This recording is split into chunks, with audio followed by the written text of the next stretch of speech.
Coming up on Network Africa. Kenyan anti-government activists clashed with law enforcement in a protest following the death of a 31-year-old blogger, Albert Ojwang, in police custody. Speculation swirls over the possibility that Mali's transitional president, Assimi Goïta, may stay on till 2030.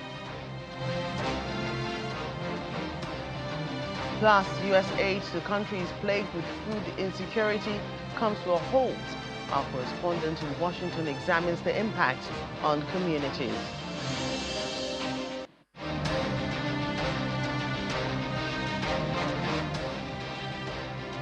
Hello everyone, welcome to the last episode of Network Africa for the week. I'm Joke Rogers here in Lagos.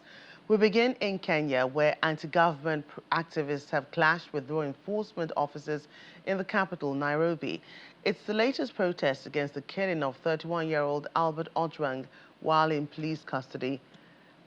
A scene of total chaos played out in the capital as protesters were seen burning cars. Police deployed tear gas in a bid to calm the outrage. Ojwang, a blogger, was arrested and detained over posts on social media accusing a senior police officer of corruption. Police say he was later found unconscious in his cell, asserting the blogger died due to self-inflicted injuries. However, a post-mortem report shows Ojwang suffered from external assault with signs of a struggle, contrary to police officers' claims.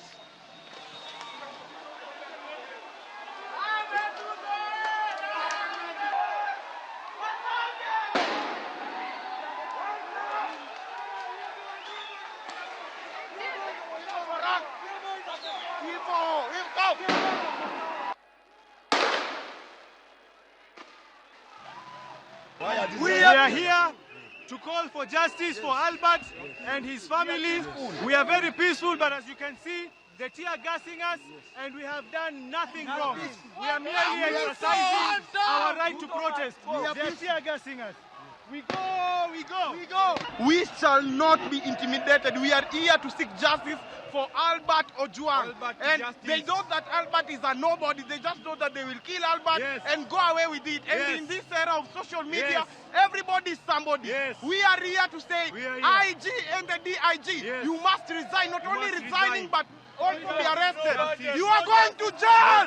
No justice, no budget. Well, in response to the outrage, President William Ruto is calling for accountability over Mr. Ojwang's death. He made the call during a press briefing in Nairobi, urging the National Police Service to be independent, fair, and decisive while performing their duties and responsibilities. Whether criminals are in civilian or they are in uniform, we must deal with them firmly and decisively, and the law must apply to each and every person so that we can protect the lives and property of every citizen. We must make sure, and the National Police Service, an independent institution, must discharge its responsibility independently, fairly, decisively, and also with results. Na vile vile, the Independent Police Oversight Authority must make sure that officers in uniform who engage in criminal activity instead of protecting citizens must be brought to book, held to account decisively, efficiently, so that we can restore the confidence of citizens in our security apparatus.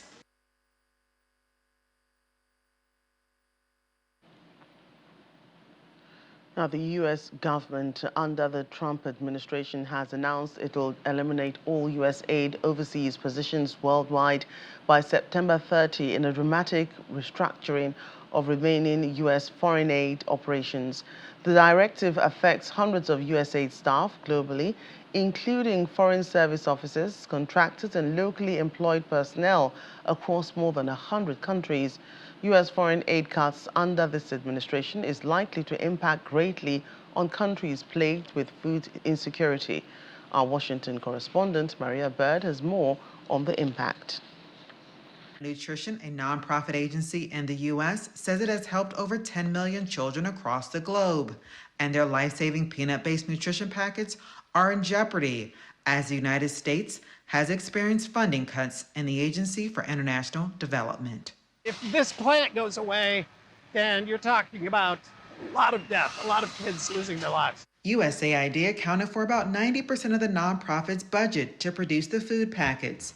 The recent cuts by Doge, which was recently managed by Elon Musk, didn't explain the reason for cuts, other than the funding was not in alignment with national interest. If we lose USAID as a funder, they're the 800-pound gorilla in the room. Without them, global food aid will grind to a halt.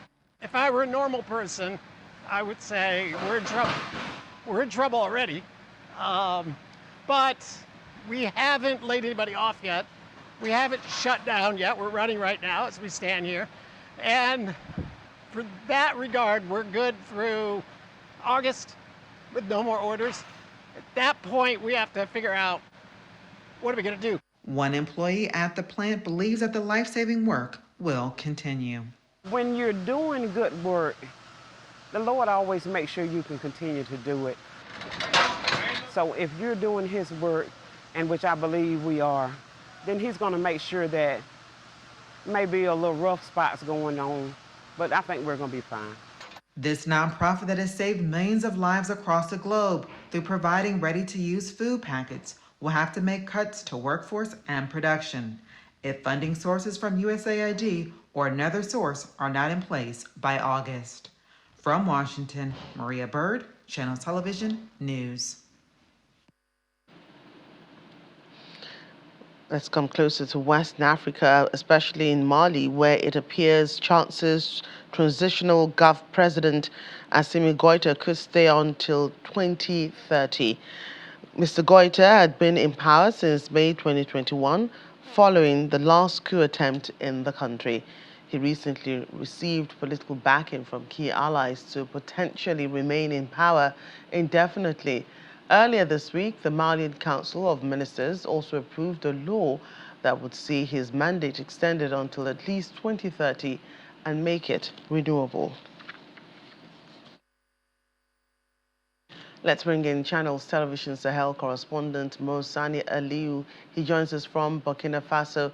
Mo, great to speak with you today. Thank you for having me, Layo. This is Jockey, actually, but there appears to be a mix of civilian approval with the military dictatorship in Mali. Can we say the country is becoming more militarized, or that the military is becoming more civilian with this move on General Goïta's political future? Well, I think the first option is what applies here. The military has taken over, and all the institutions of state have virtually, handed over their controls to the military. A classic example is what happened day before yesterday at the Council of Ministers meeting.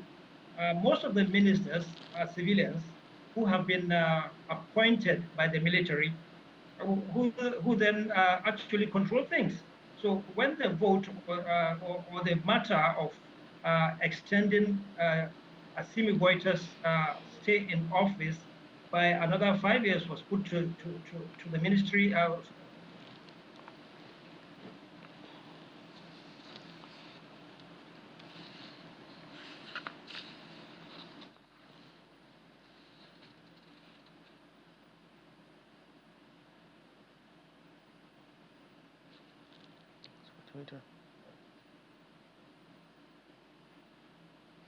I've lost contact with Mo. We'll get back to him as soon as possible to continue with that conversation. In the meantime, let's quickly move on to South Africa, where the state-owned freight and logistics company Transnet says vandalism of infrastructure remains one of the major challenges as it works towards returning to profitability. This was highlighted during a media tour hosted by Transnet Engineering.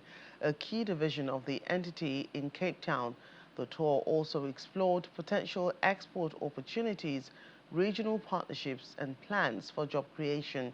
Our South Africa correspondent, Innocent Simusa, has more. Transnet contributes approximately 1.5% to 2% of South Africa's GDP, both directly and indirectly.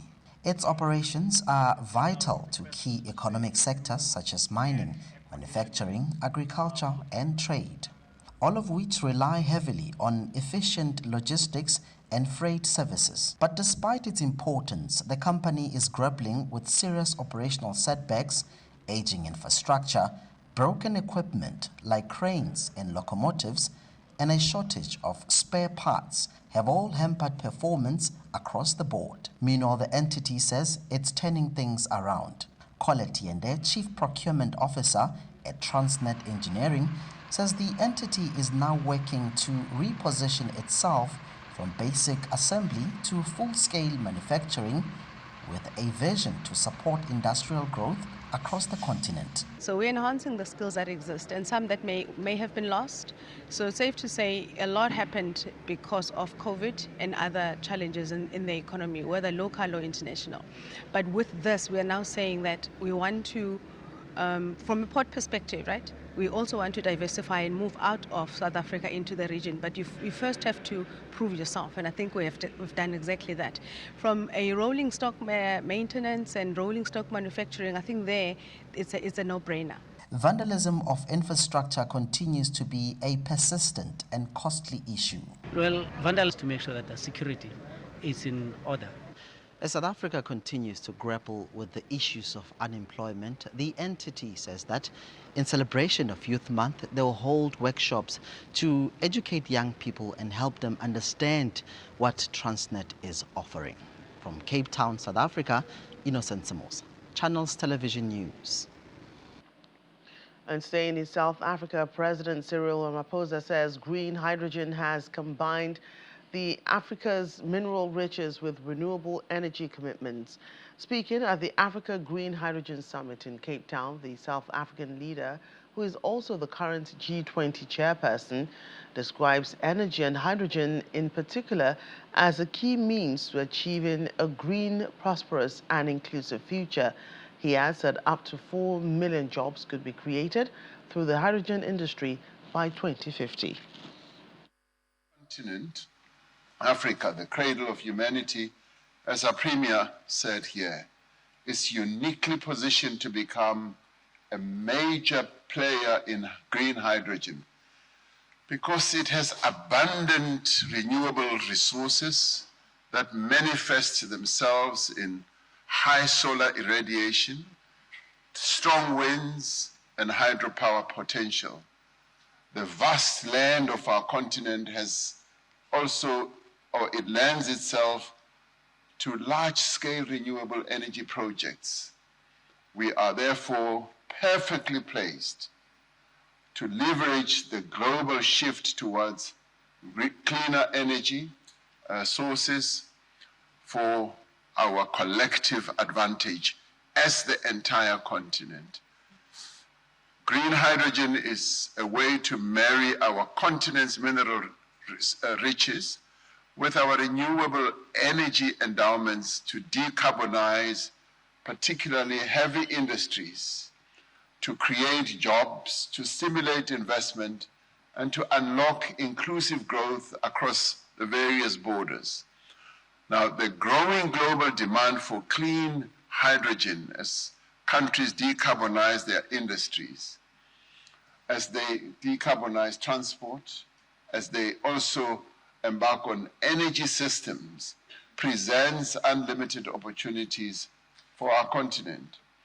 Now, as demand for green hydrogen grows, so does demand for the platinum group metals, and Minister Ramaphosa touched on that, sustaining and expanding our continent's mining and refining industries. Welcome back. Our focus is on politics in Burundi now, as the ruling party, National Council for the Defense of Democracy, Forces for the Defense of Democracy, is set to have won all 100 seats contested in the country's legislative elections. Results released by the National Electoral Commission show the sweeping victory has sparked outrage from opposition parties who have denounced the polls as fraudulent and undemocratic. The CNDD-FDD secured 96.51% of the vote, while all other parties failed to meet the 2% threshold required for parliamentary representation. Several civil society organizations in the country have also raised red flags, pointing to a climate of fear and the arrest of opposition polling agents on voting day. Despite concerns from observers, officials described the election atmosphere as peaceful and orderly. The CNDD-FDD has been in power since 2005 and is led by President Evariste Ndayishimiye, who succeeded Pierre Nkurunziza in 2020. The United Nations has warned that the latest update by the Integrated Food Security Phase classification shows a deterioration in food and nutrition conditions in areas of South Sudan hit by fighting in the last few months. Addressing newsmen in New York, Deputy Spokesperson for the UN Secretary-General Farhan Haq quoted a joint statement by the World Food Programme, UNICEF, and the Food and Agriculture Organization, which warns that humanitarian access in the conflict-affected areas remains severely constrained. Mr. Fak says the humanitarian agencies have stressed that the time to act is passing quickly for thousands of families in Upper Nile who are on the brink of catastrophe. The latest update by the Integrated Food Security Phase classification shows a deterioration in food and nutrition conditions in areas of South Sudan hit by fighting in the last few months. In Upper Nile State, people in 11 of the 13 counties are now facing emergency levels of hunger. Of extreme concern are Nasser and Ulang counties in Upper Nile, where people are deemed to be at risk of famine in the worst-case scenario. In a joint statement released today, the World Food Programme, UNICEF, and the Food and Agriculture Organization warned that humanitarian access in the conflict-affected areas remains severely constrained. The humanitarian agency stressed that the time to act is passing quickly for thousands of families in Upper Nile who are on the brink of catastrophe.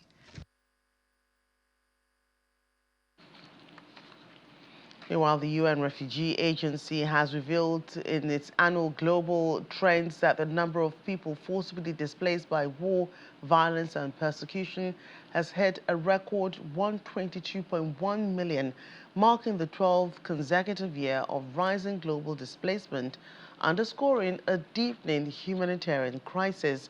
According to the report, the surge, up from 120 million a year ago, is being driven by protracted and intensifying conflicts in Sudan, Myanmar, and Ukraine, as well as a growing inability to resolve ongoing violence and protect civilians. UNHCR says the international community's failure to end these wars is compounding suffering on an unprecedented scale. However, UNHCR calls for stronger international solidarity, renewed diplomatic efforts to resolve conflicts, and a recommitment to humanitarian principles.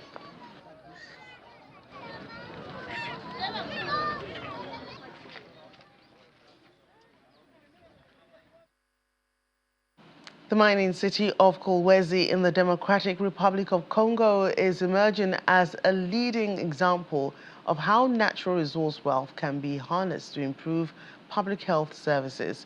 This success is highlighted at the 12th Governors Conference in Lualaba Province. Once struggling with poor infrastructure and limited access to medical care, Kolwezi has undergone significant transformation, with authorities showcasing the city as a model of converting mining revenues into social development.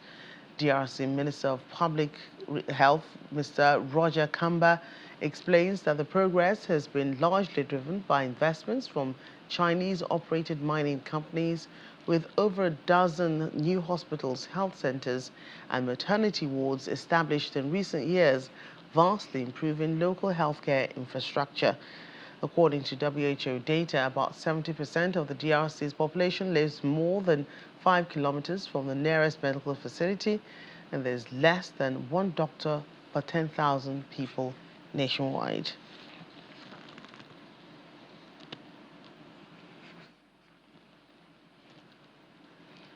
The family of Zambia's former president Edgar Lungu, who died last week, say he left instructions before his demise not to allow current president Hakainde Hichilema to be anywhere near his body. This comes as the latest development in the bitter feud over funeral plans for the late president following his death in South Africa at the age of 68. The government had planned to fly his body back home but failed to do so due to the ongoing dispute with the Lungu family and his political party, the Patriotic Front, over mourning and funeral arrangements. The two leaders were long-standing political rivals, with Mr. Hichilema defeating Mr. Lungu in the 2021 election after failing in 5 previous attempts. Daughter of the late artist Vladimir Tretchikoff, Elena Tretchikoff, has been reflecting on her father's extraordinary life and legacy as his iconic 1955 portrait, Lady from the Orient, sold for a record $1.7 million at an auction. Speaking about the body of work, Ms. Tretchikoff says, dubbed the King of Kitsch, Vladimir Tretchikoff became known for his vivid portraits, often of non-white subjects, which are widely considered a quiet rebellion against apartheid. Mr. Tretchikoff's art became widely accessible through prints, a move then ridiculed by critics, but now commonplace as his work resonated with everyday people, but his commercial success angered critics.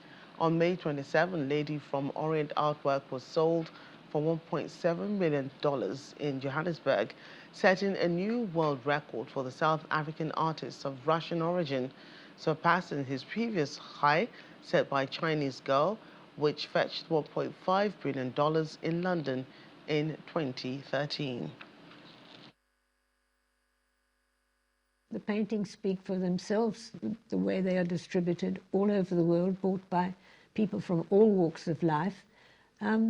You wouldn't do so if it didn't appeal to them. And yes, I'm very, very proud to be his daughter and enjoy, particularly now, to see that at long last, in this country, he has been acknowledged the way he should have been. Well, my father arrived here, I think it was 1940, gosh, I think 48. I was 8 years old, and I'd never seen him or remembered him at all. And he arrived with very little, a few of the paintings that he had painted while he was in house arrest after he was released from the concentration camp. Oh, these were posters that were put in the windows of the department store to advertise the exhibition. This is a telegram that my mother got to say that my father was alive and safe, and he had been inquiring about her. This is obviously through the Red Cross, and at present, and he will be coming back to South Africa to her, but they will notify her nearer to the time. I can just imagine what she must have felt, not knowing whether he was dead or alive, to suddenly get this telegram. My mother was living in a one-bedroom flat and didn't have much money. She used to earn a living teaching Russian. And as a result, you know, space and also rebuilding their married life, I was put into boarding school. So then my father went about trying to establish himself. So he went to the Association of Arts here, which is the main art hub here. But they didn't want to know anything about him. They thought he was very sort of, well, the way he painted bright colours, that he had no classical training, and they refused to allow him to exhibit in their galleries. So that is how he ended up going to the department stores. People often used to say, Tretchi, I love your paintings, but I wish I could afford them. And listened to that, and he came home and he said, Mama, you know what? They keep on telling me they want to buy the paintings and they can't. So why don't I make prints? Well, that set up such a stormy out. You're commercial, you're this, you're that. So he just didn't care. He carried on. And today they're all doing it. But he was way ahead of his time. And the other thing I'd like to say, my father wasn't just an artist. He was a businessman. That's Network Africa this week. Thank you for watching. I'm Joke Rogers.